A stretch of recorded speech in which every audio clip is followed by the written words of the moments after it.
Colonel Rob Maness has a lifelong record of providing dedicated service to this nation. Having worked his way up from the enlisted ranks to full colonel, he served our country for more than 32 years. He has served as a bomber squadron commander, bomb disposal technician, Joint Chiefs of Staff Operations Officer, assisted the National Security Team with the campaign plan for the global war on terrorism.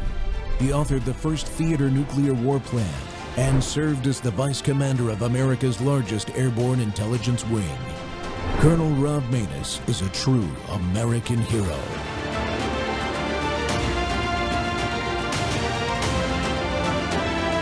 This is Rob Maness Live. What can we expect in a hearing? Well, he was probably one of the most famous people at that time.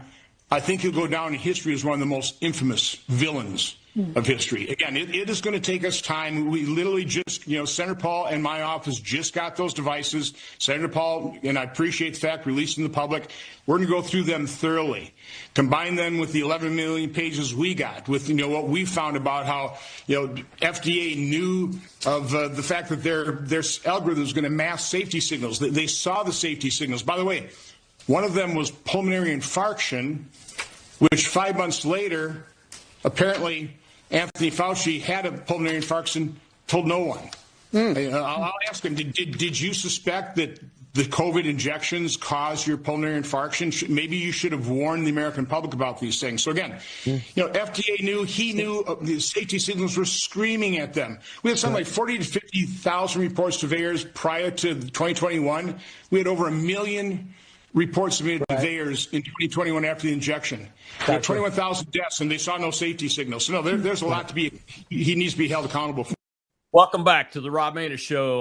We're live on Worldview Tube and our X Spaces simulcast, and it is Truth Thursday, folks. Friends, what you just saw is no conspiracy theory. It's the documented reality of how Dr. Anthony Fauci and his inner circle ran a cover-up that shattered American life. Churches locked their doors, schools closed, and kids lost years and years of learning. Small businesses were crushed in this country.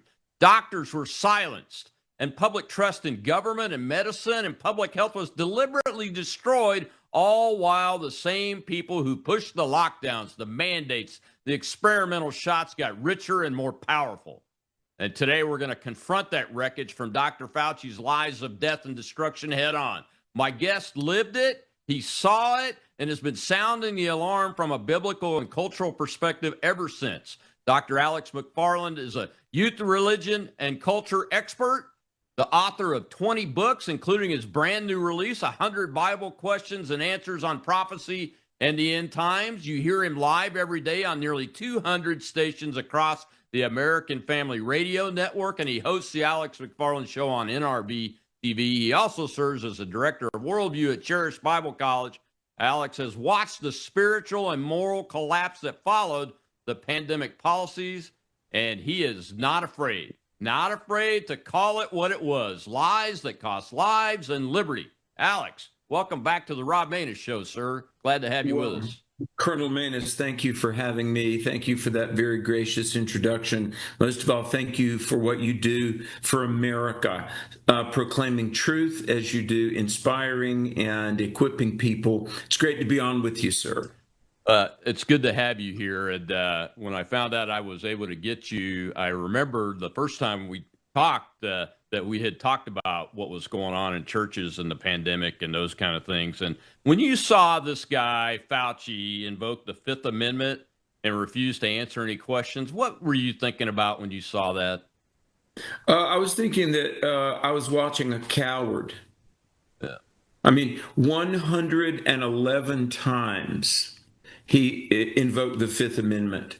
Wouldn't even answer one of the questions when it was clear that he was just stonewalling and cowardly, not willing to own up to the decisions he made that cost millions of lives, did treasonous, generational long amounts of damage to the United States of America, all for a little celebrity and a lot of under-the-table money that he received.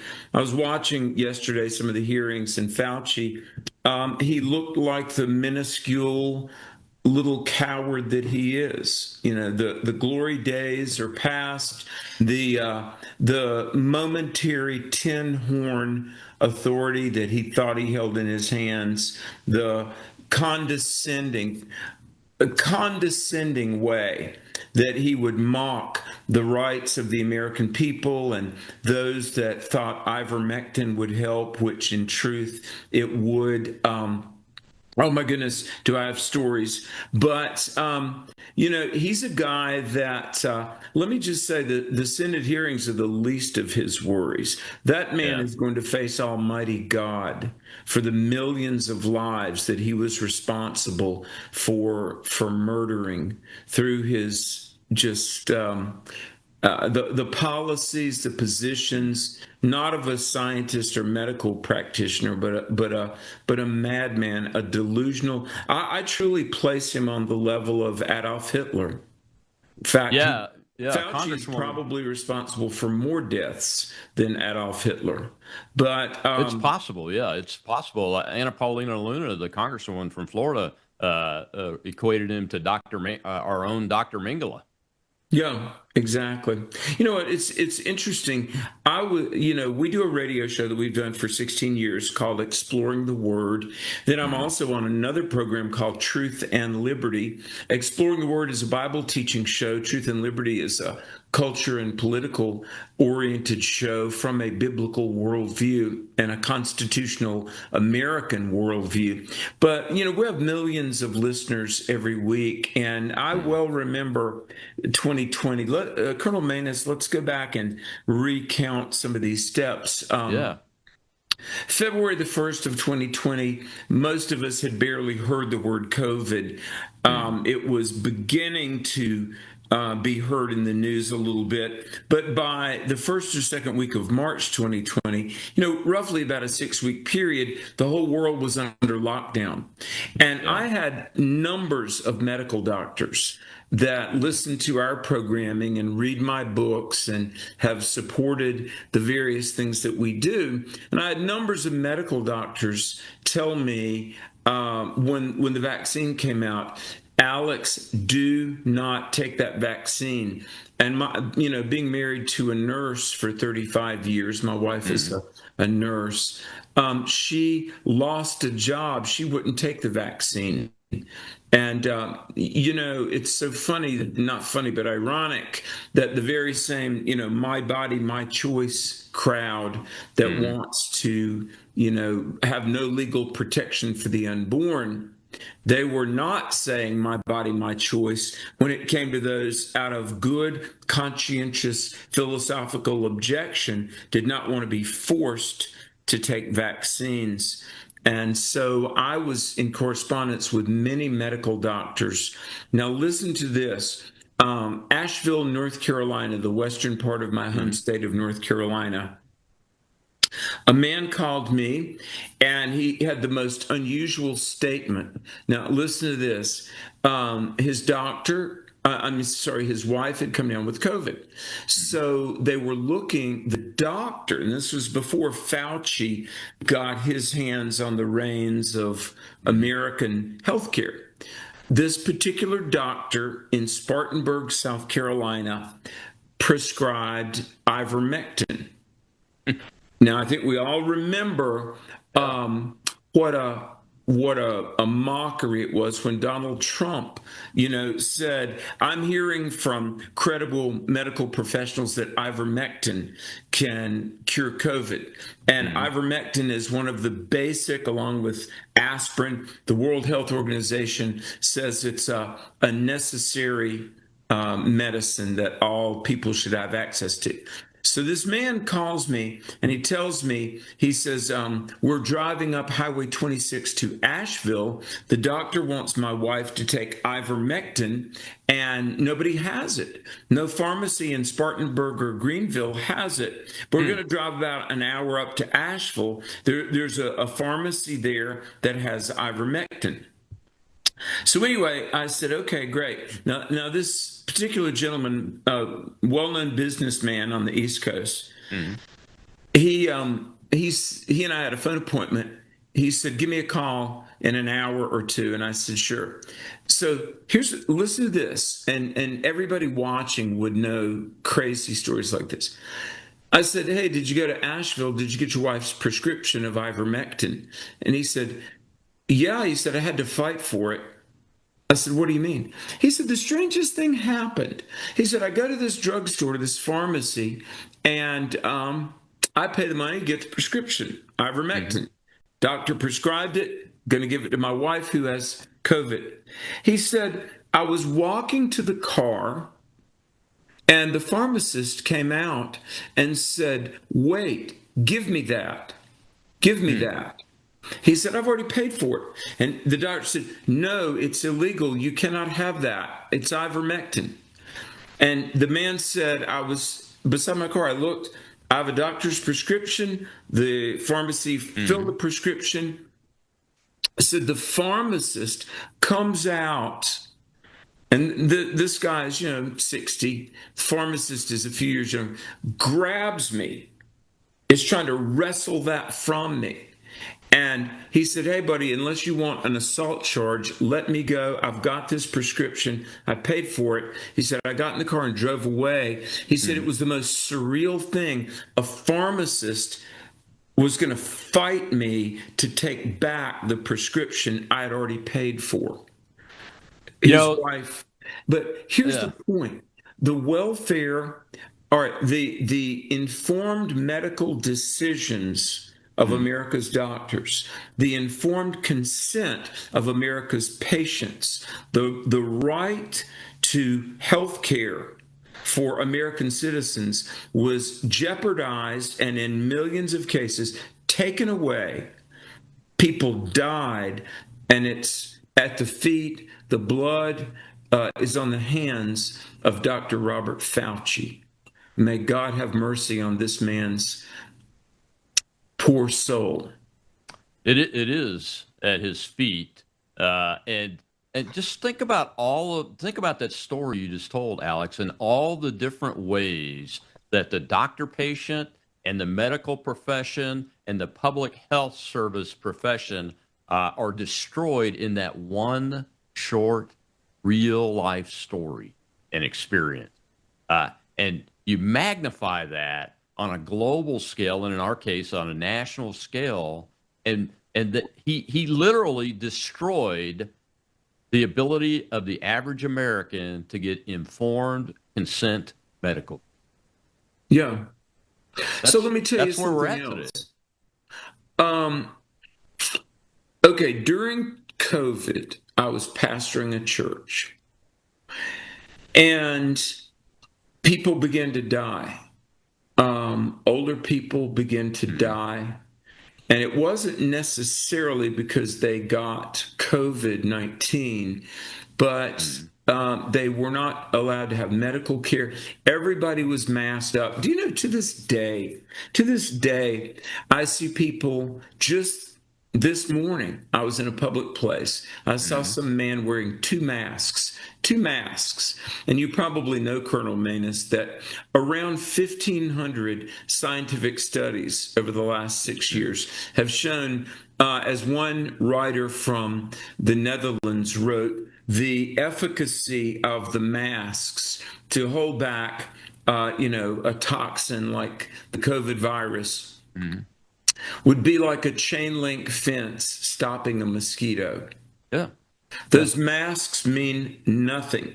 They are political theater. That's all they were. And yet to this day, I see adults foolishly, ludicrously wearing masks, which do nothing. But here's the other thing. For 28 years, we've done summer camps. We have 1,500 teenagers a year in summer camps, learning about Christ, learning about America.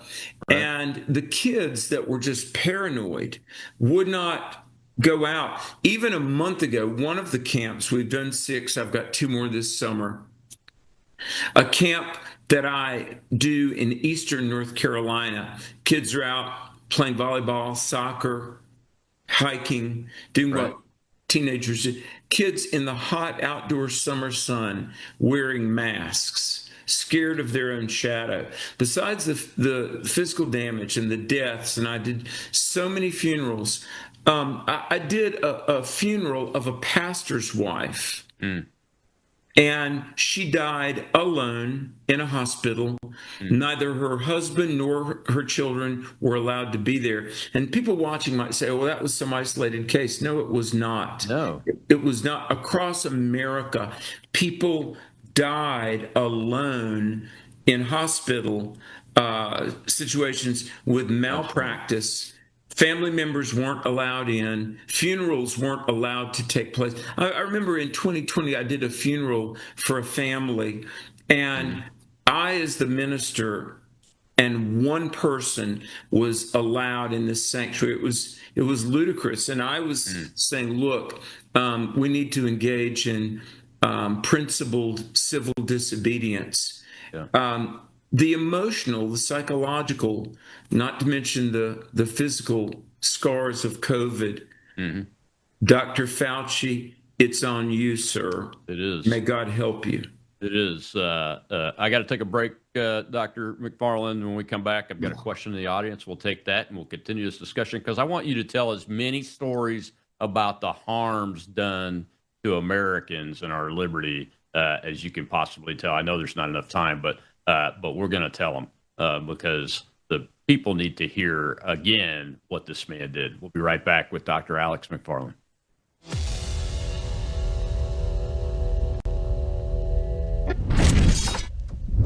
Take a look at the water you just poured. It looks clean. It tastes fine. But what's really in it? Lead, fluoride, arsenic, chlorine, pesticides, PFAS forever chemicals, pharmaceutical residues, and bacteria. Every single day, these toxins flow straight from your tap into your glass, into your family. It's time for Sentry H2O from Worldview Water. Sentry H2O is the ultimate water treatment technology, designed to remove harmful toxins, balance your water's pH, and enrich it with essential minerals like calcium and magnesium, the way nature intended. From commercial-scale systems to whole-house filtration to crisp, delicious drinking water right at your kitchen sink and shower, Sentry H2O delivers cleaner, healthier water everywhere you need it. No plumber, no tools, no plumbing knowledge required. Perfect for homes, apartments, rentals, RVs, refrigerators, and more. Because everyone deserves access to clean, healthy water. Visit worldviewwater.net. That's worldviewwater.net.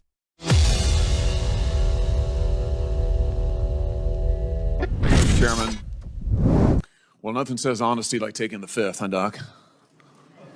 Let's try something. What day of the week is it today? On the advice of counsel, I respectfully decline to answer based upon my rights under the Fifth Amendment to the Constitution. What color tie are you wearing?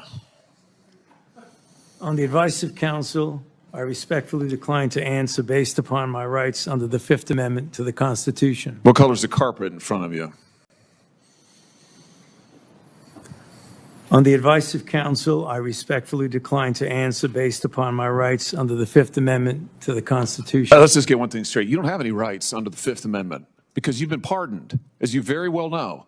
As the Supreme Court has been clear for a century and more, Brown versus Walker, 1896, when he has been pardoned, he may not stand upon his privilege. You know that. Your lawyers sitting behind you now shifting nervously in their chairs. They know it. This isn't about the Constitution. This isn't about the law. This is about contempt. Contempt for this body and contempt for the American people. But I think I know why you're doing it. It's because you don't want to answer questions. It's because you did all kinds of terrible things. It's because during the pandemic you got rich, didn't you? You got rich while people were dying, hundreds of thousands of Americans, over 1 million in the end, and you were getting rich. And not only were you doing that, you were using federal employees with taxpayer money to apply for and solicit cash prizes for you personally. Cash prizes totaling over $1 million. You did all of that during the pandemic, didn't you? That's a question. On the advice of counsel, I respectfully decline to answer based upon my rights under the Fifth Amendment to the Constitution. Welcome back to the Rob Manor Show. It's Truth Thursday. We're live on Worldview Tube and our X Spaces simulcast. My guest today is Dr. Alex McFarland, who is a minister and an author, host in his own right on multiple shows on American Family Radio. Millions of people listen to Dr. McFarland. And Alex, before we get to the audience question here real quick, I played that clip because Hawley is an attorney general from Missouri, is what his job was before he became a senator. It's not like he doesn't know what he's talking about when it comes to civil and criminal law. And the other reason I wanted to show that clip is that he dispassionately lays out at the end of it the harms, billions of people dead, because of the things this man did. It's just, I've gotten less emotional as I've gotten older. I'm in my mid 60s now. But when I hear these, I tear up. I get misty eyed because I remember what the people were going through. And I have friends who had to watch their loved ones die through a glass window because they weren't allowed in. People were put on respirators unnecessarily. The authorities were convinced to produce more through the Defense Production Act, and then all of a sudden they stopped using them because people were dying when they were put on respirators. And they stopped dying on respirators when that ended. All of those recommendations came from one place, Dr. Fauci and his team. And it's just incredible. Well, let's take this question from the audience real quick. Go ahead, Shell. We have Prometheus, sir. Hi, Rob. It is a pleasure to be on your show. Doctor, it is an honor to speak to you. I was part of the anti-lockdown movement in the UK. And, since we didn't jail anyone the first time, I believe these people are setting us up to do this all over again. And so, Doctor, I'd love to hear your thoughts on how it is the global health awakened community, which I believe now is in the millions of us. What can we do to prepare ourselves for the next plandemic? Thank you so much. Wow. Thank you for listening. That is a fantastic question, an excellently phrased question. And yes, I do think the operative word is plandemic. I will tell you, this is dress rehearsal for another global police state, global lockdown in the future. I've got to believe that Dr. Fauci and many of the globalists probably were profoundly surprised at how successful they were in 2020 at locking down the world. Let me give you for example. A couple of years prior to COVID, I had been in Zambia. Actually, we've made multiple trips, and my wife, as a nurse, has gone to the Sudan on medical mission trips. And I was watching in mid to late March of 2020 outside of Lusaka, Zambia, where I've been more than once. I saw a village that I was familiar with where in the bush country of Zambia, people were wearing masks 100 miles outside of Lusaka. And it really chilled me to the bone because, I know that part of the world, and that is out there in the bush country, and yet the draconian enforcement arm of the World Health Organization and governments that were in compliance were making villagers in Zambia wear masks. Now, the reason I bring that up is because I do think many powers that be, whether they be Marxist, whether they be utopian globalists, whether they be advocates of Sharia, whether they be China and its bent toward world domination, there will be other pandemics, attempts to control the world. And so medical professionals, for one thing, this is going to be a season of history where truth and the welfare of fellow human beings is going to call on all of us to put everything on the line, whether it be position, reputation. Look, I had fellow ministers, ordained clergy, just lambasting me, mocking me, because I was having church services. And I said, look, how is it that church and schools are not necessary entities, but the liquor stores are open? The abortion clinics are open. Department stores are open. And so I ultimately, the church that I was pastoring in Greensboro, North Carolina, I lost that church, and it was no big loss. But some of the elders were so terrified, so paranoid, they were not going to have church. And so it was kind of a split, those of us that decided we would obey God rather than man, and those that were fearful. And, the government is going to sue us. And, what if somebody dies? And look, we all know this, the 6-foot spacing rule. At airports, all in public places, they put the little circles on the floor. Stay 6 feet apart. Well, we later learned that was utterly meaningless, arbitrary. There was no science, zero science behind the 6-foot spacing rule that we all were forced to live under. And even after the mask mandates were lifted, we probably all know how people would look askance if you were in public without a mask.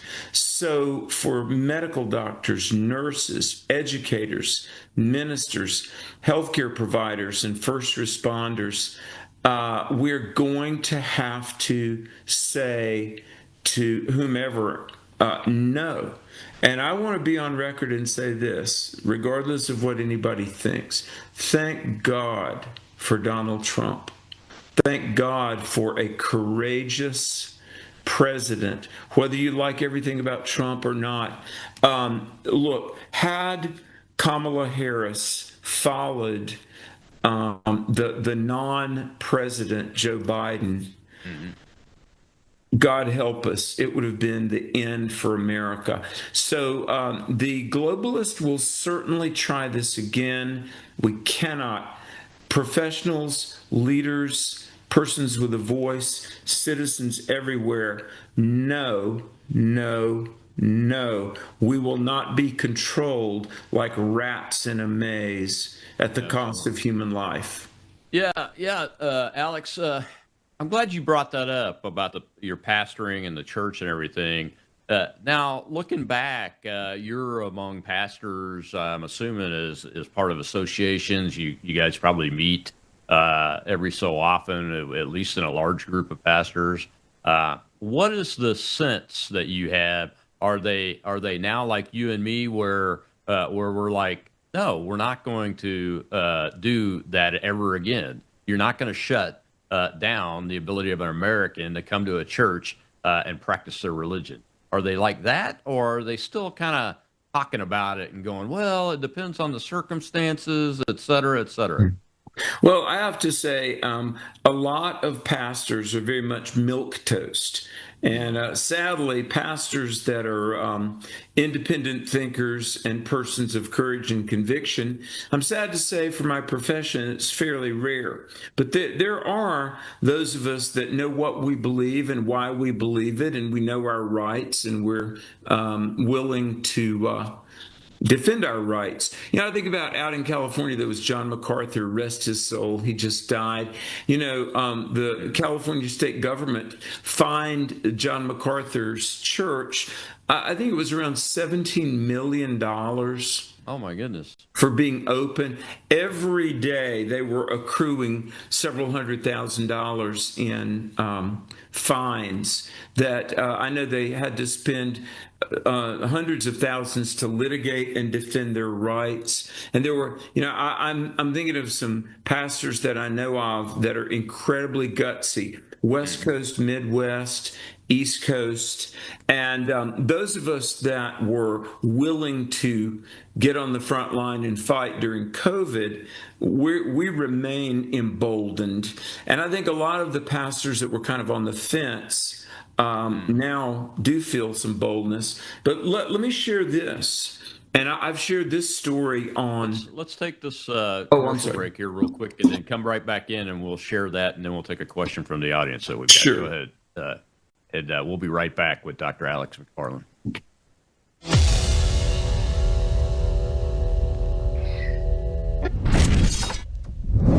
At a certain age, you stop chasing younger. You start protecting what helps you feel steady, strong, and well. Your body's collagen matters. It supports the structure of your skin, joints, and connective tissue. But as the years go by, your body needs more support from the inside. That's where Bella Grace Elixir comes in.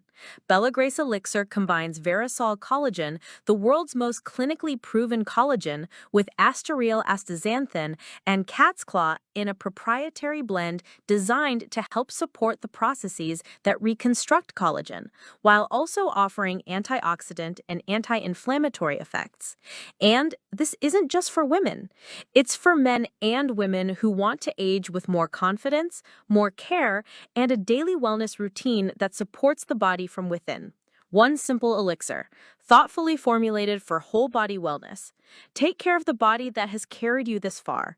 Order Bella Grace Elixir today at melissahousebg.com. These are average, again, Bayes doesn't improve causation, but there's correlation. It's there for safety signals. So ivermectin, over 30 years of FDA reports, 17 deaths per year. Hydroxychloroquine, over 38 years of reporting, 142 deaths per year. Remdesivir, over 5.5 years, 546 deaths per year. The COVID injection, almost 7,000 deaths per year. Which is safest? What did the FDA freak us out about ivermectin, hydroxychloroquine, when they turned a complete blind's eye toward the injection's injury? So I want to enter the quote from the surgeon. By the way, here's the answer. Cheryl Atkinson in an interview said that when it comes to money, we check financial ties among experts on the government panel devising coronavirus treatment guidelines, which had the effect of dialing back hydroxychloroquine use and giving an edge to remdesivir. We found the 11 members reporting links to a drug company. 9 of them named relationships to remdesivir's maker, Gilead. 7 more, including 2 of the committee leaders, have ties to Gilead beyond the 11 months they had to disclose. 2 were on Gilead's advisory board. Others were paid consultants or received research support and honoraria. By the way, within the study, I think one of the study participants was an employee of Gilead. A bunch also had conflicts with Gilead. So, I wonder why. There are conflicts of interest. Gilead made billions of dollars off of remdesivir and people died. In terms of ignoring safety signals, you can probably put that down now. This has come to light. This is Dr. Drew Weissman, who got the Nobel Prize for the mRNA platform. He wrote to Dr. Fauci on February 8th of 2020. Tony, I wanted to alert you to... Welcome back to the Rob Maness Show. It's Truth Thursday. Fauci lied and people died, and we're telling the truth about it. My guest today is Pastor Dr. Alex McFarland, an author, show host, among many other things. And Alex, you were about to tell a story when I went to commercial break. Go ahead and tell the folks the story that you were starting. Well, Rob, thanks for having me. Colonel Maness, Colonel Maness, thanks for having me on. I just look back and I lament the funerals I did. I did a funeral by Zoom for a family that lost a loved one during COVID because they weren't able to assemble and just go through the normal bereavement process. And I look at the intrusion of the U.S. government into the lives of people. And then when people humbly did want to assert their constitutional rights and the right to, really their own choices, self-determination. They were often shamed and mocked. I think about good women and men in our military that lost their jobs. I think about good people in the medical field, people in education, people of all walks of life. Besides the deaths, as bad as that was, just the disruption of American life and the psychological duress that children and grown-ups were put under. But the recklessness, the story I was going to tell, the recklessness of a person like Fauci in a position of influence. In the spring of 21, I was beginning to get some speaking engagements. And by the way, let me just say this for what it's worth. I've been a self-employed speaker and writer for 28 years. I was a college president. I've written books. I've done consulting. I'm doing some consulting for a college right now. But I've been self-employed for 28 years. When 2020 began, I had 38 clients on the books for calendar year 2020. By mid to late February, I had 0. So 38, I'm a 1099. Everything I make is self-employment, whether it's writing, speaking, consulting, preaching, So by the 1st of March, my income for 2020 was going to be 0. And I know many self-employed people, tradesmen, content creators. Well, by the grace of God, I got a teaching gig with a university by Zoom. So I began to teach. And by August of 2020, I was beginning to make some income. But so Fauci's reckless policy and the left-wing lackeys that, helped enforce these reckless policies, they did what they did to America. But let me say this. Spring of 21, I got a speaking engagement. So I'm back on the road. And my staff and I had this engagement. I was in South Carolina. And a husband and wife came up and they said, "May we talk to you?" And I said, "Sure." Very, very impressive couple. I would say early 50s, appeared to be very, very credible people. And they said, "We own several funeral homes." And they said that we're seeing people die from heart failure, and they come in and their blood is so viscous. They said it's like syrup and sand. And this is kind of unseemly, but folks, bear with me. They said the embalming pumps that extract the blood and then pump in embalming fluid, these pumps are wearing out. They said this is something you're not going to hear in the news, but we can tell who's had the COVID shot and the boosters because very often their blood coagulates into this. And I saw photographs. It's not something you want to see.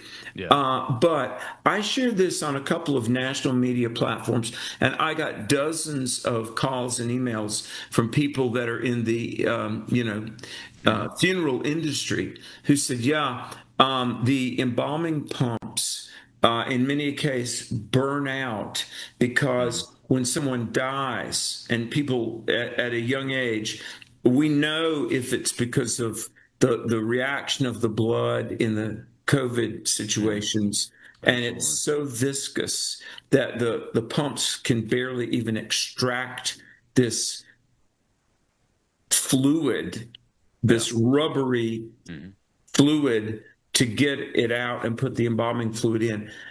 As it was shown in that clip there. The companies and Fauci himself made money on this experimentation on the American people.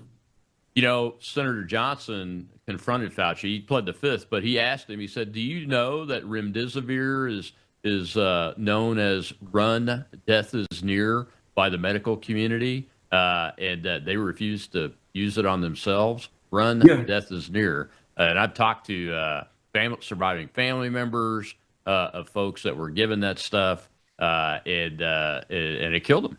It killed them. There's a lot of that that's happened. And I'm glad you told that story, because that's a story that's not widely known, but it's accurate. And you're just telling the story of what professionals informed you of from multiple credible sources that don't even know each other. That's why it's a credible story. Well, let's take a question from the audience. We got some hands up over there. Go ahead, Joe. Hello, gentlemen. Rusty Cannon has a question from the audience. She would like to know about Senator Johnson's questioning Fauci about his own pulmonary infarction. And he asked if Fauci ever wondered if that was due to the multiple vaccines he himself had. She's curious, sir, your thoughts on that question from Johnson. Yeah, I think it came out earlier this week that in Fauci's diaries or notes that he himself, he did comment on that, but didn't bring it to light to the American people.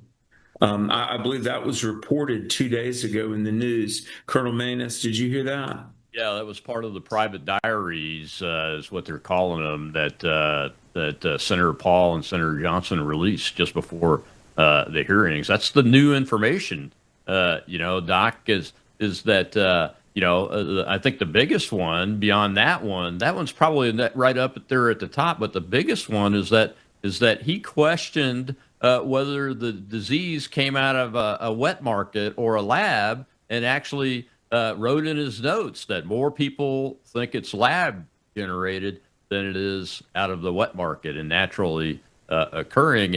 And now we know that the CIA was covering up that 6 of 7 experts were saying that it generated out of the Wuhan lab. 6 of 7.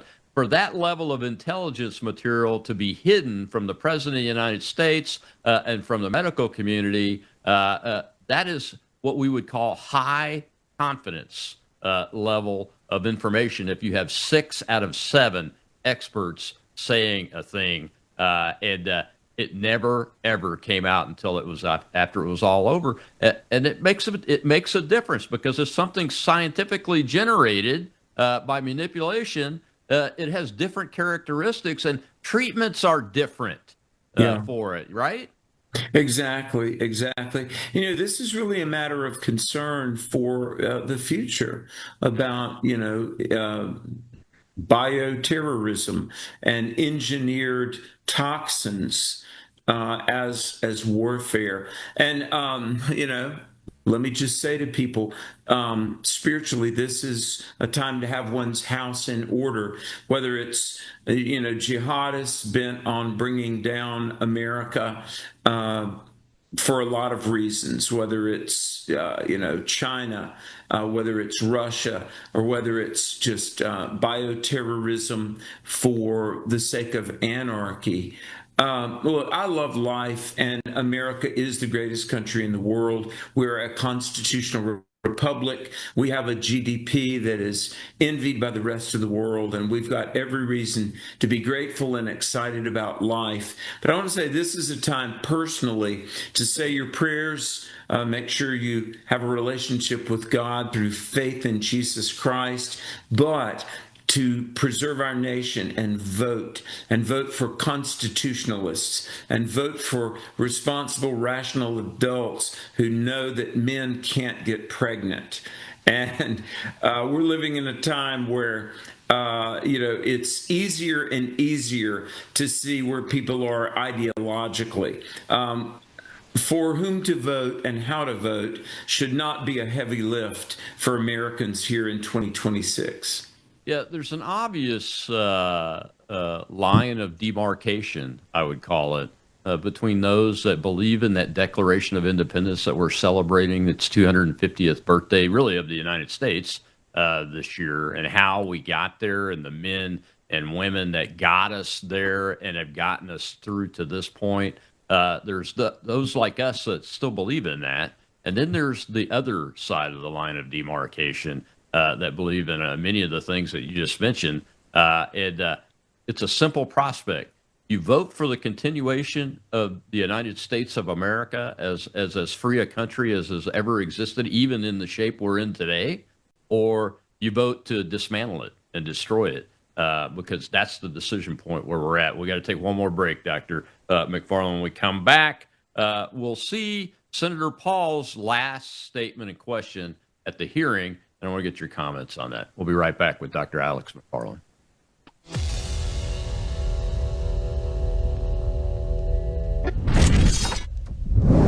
Introducing Worldview Tube Vault. Over 35 years of radio broadcasts, television programs, documentaries, and ebooks. Plus, Worldviewpedia, our powerful search engine for instant worldview and Bible research. Join for as little as $7.99 a month. And now, Vault members get something brand new, courses. Our very first course is here, the Book of Revelation with Brannon House. 53 in-depth lessons, complete with overview quizzes, walking you verse by verse through one of the most important books in Scripture. Getting started is simple. Go to worldviewtube.com/vault and join today. Already a member?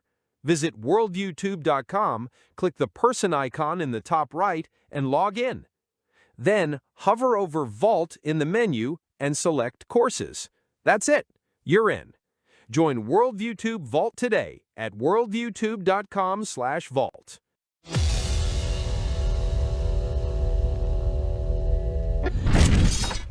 Let's be clear today, what we've seen. I really did want to hear from Dr. Fauci. I wanted to hear perhaps an apology, perhaps some semblance of being sorry for what happened or that judgment errors were made. We didn't hear any of that. But he was subpoenaed here to testify, refused to answer any questions, even after being directed by the chair and being advised of the law requiring him to do so. He has cited a privilege that is unsupported because of his blanket pardon and because he waived the privilege by testifying at the start. I'm going to give you one more opportunity to comply with the law, limited to the period of your pardon. At any point between January 1st, 2014 and January 19th, 2025, did you destroy any federal record or tell anyone else to?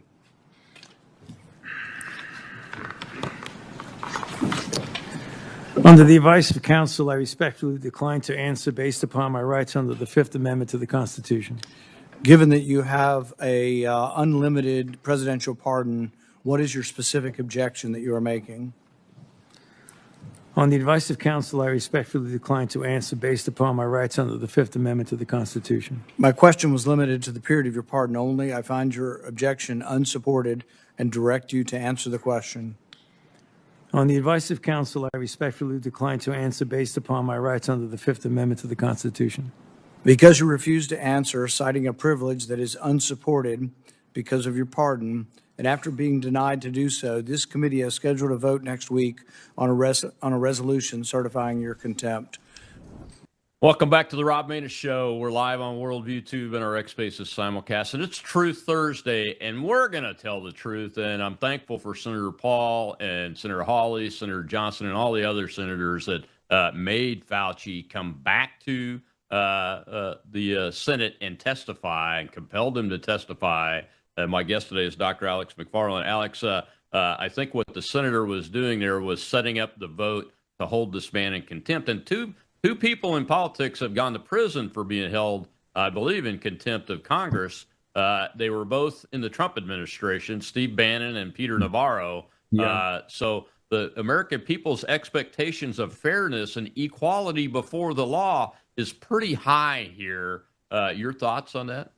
Well, yes, kudos to Senator Paul and Josh Hawley and all of the courageous people trying to uphold the rule of law. Isn't it interesting, Colonel Maness, that Dr. Fauci would claim for himself constitutional rights that he doesn't have, while he denied from other Americans constitutional rights that they legally did have? Yeah. But that's the typical double standard that leftists have for decades lived by.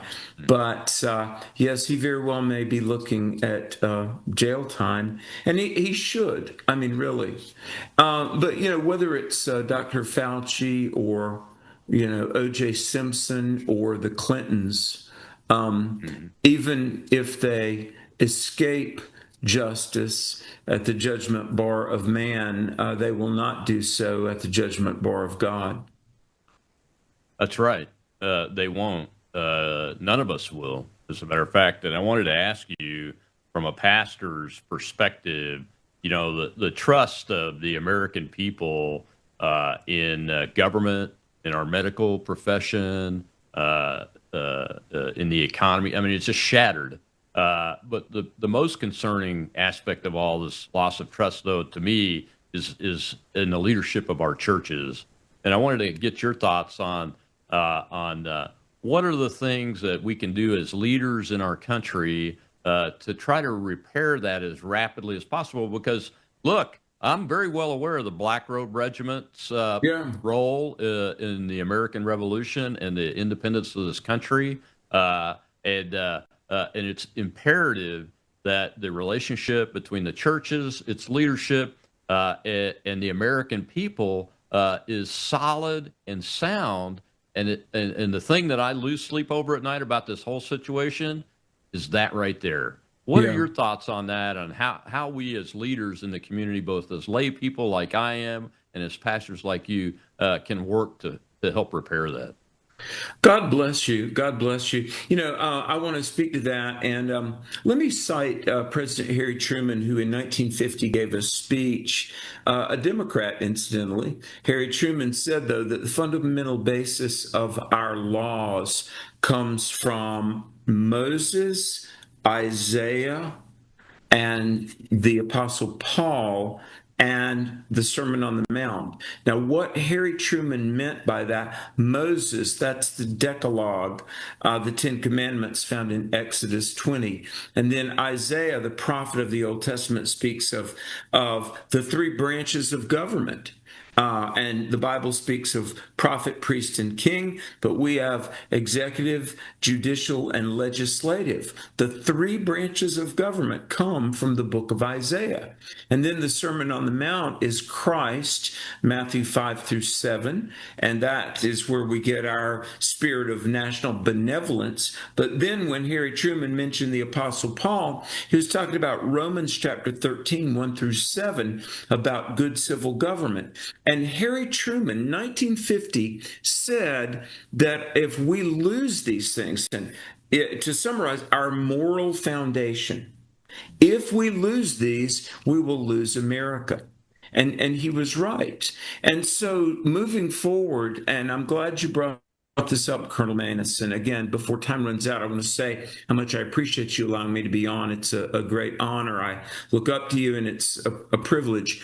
I want to call on the 345,000 churches in America, Protestant, Catholic, some 500,000 ordained clergy. For one thing, all of us, ministers, laity, citizens, elected officials, we must understand what gave us this free, safe, prosperous America. And it wasn't just economic prowess, and God knows it wasn't progressive anything, wokeness, liberalism, relativism. No, it was God. JFK said, God gave us our rights in January of 61.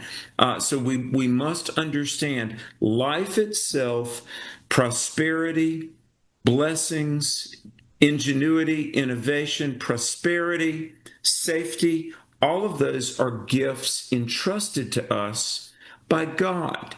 And we have recourse here in America. We have a constitution that is fantastic. We must guard it with our lives. We have 50 states. By the way, I don't know if people know this, but 50 out of 50 state constitutions reference God, the Bible, morality. So that's the DNA of America. Now, what we've got to do is individually and corporately, we've got to know truth, live truth, and get this, and I'll throw it back to you, but the 100 million Christians in America, and that's roughly how many adults are believers, Catholic, Protestant, Orthodox, and then of course we've got our wonderful Jewish friends that are the people of the book, and they've got a moral compass as well. Friends, we need each other for our nation, and we must get together and we must be informed, we must vote, we must influence others,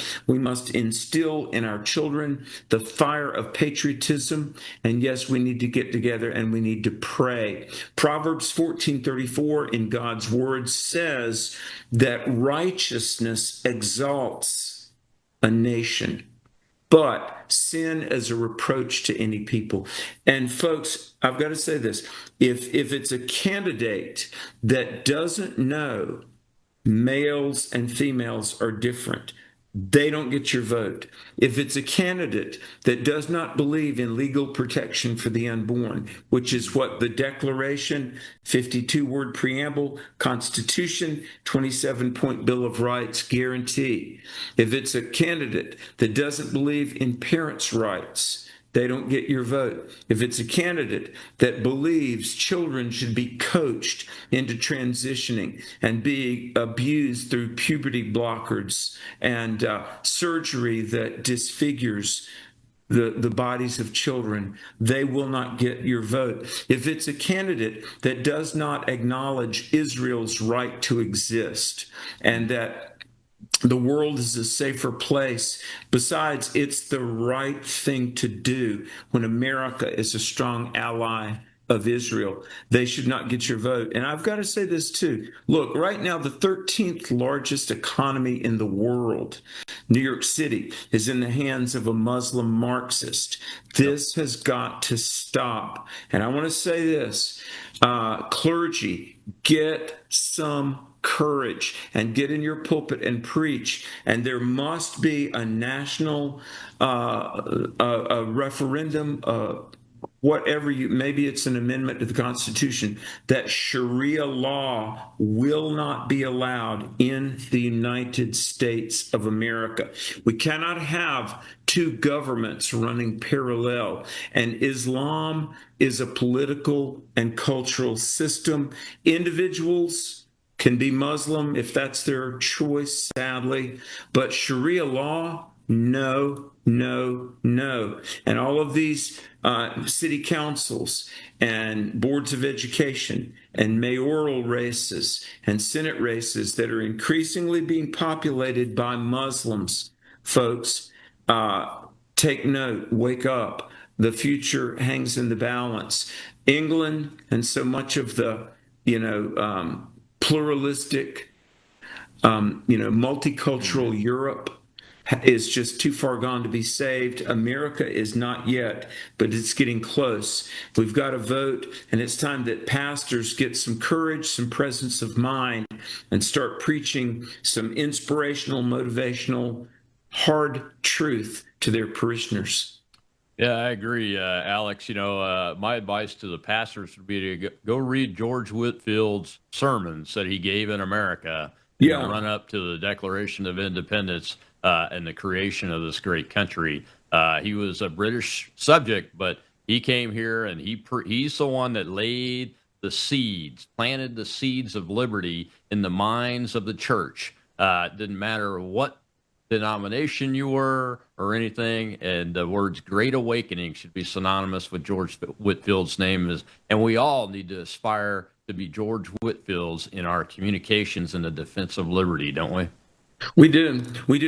Somebody who's doing that is a great friend of mine named Eric Metaxas. August 8th, Saturday, August 8th, he'll be with us in Myrtle Beach, South Carolina. It's all on my website, alexmcfarland.com. And it's free. We have a lecture on the facts about the birth of the greatest nation in the history of the world. It's part of our Conversations That Matter lecture series that we do all over America. And then we've got a big 2-year tour that we're calling Revive US. So, I and our staff would be happy to come to a city near you, dear viewer. Just reach out to us. But hey, we're doing what we can do. You're doing a great work, Colonel Manus. Our nation can be saved. Believe it, folks. But every one of us has to get involved. Absolutely right, Alex. Thank you very much. And I stand by to do anything I can do to help you in that great work. I'm a big fan of Eric's, and he's got a new book out. I hope he's talking about that, about the American Revolution and that run-up and everything. Well, thank you very much, sir. I appreciate you coming on and talking about this. God bless you. It's a great privilege. Thank you. God bless you. I'll see you Monday on Worldview Tube. My guest is CDM Press CEO and former Special Ops helicopter pilot, L. Todd Wood. He's just back from a long trip to Lebanon, and we're going to go around the world on More War Monday. I'll see you then.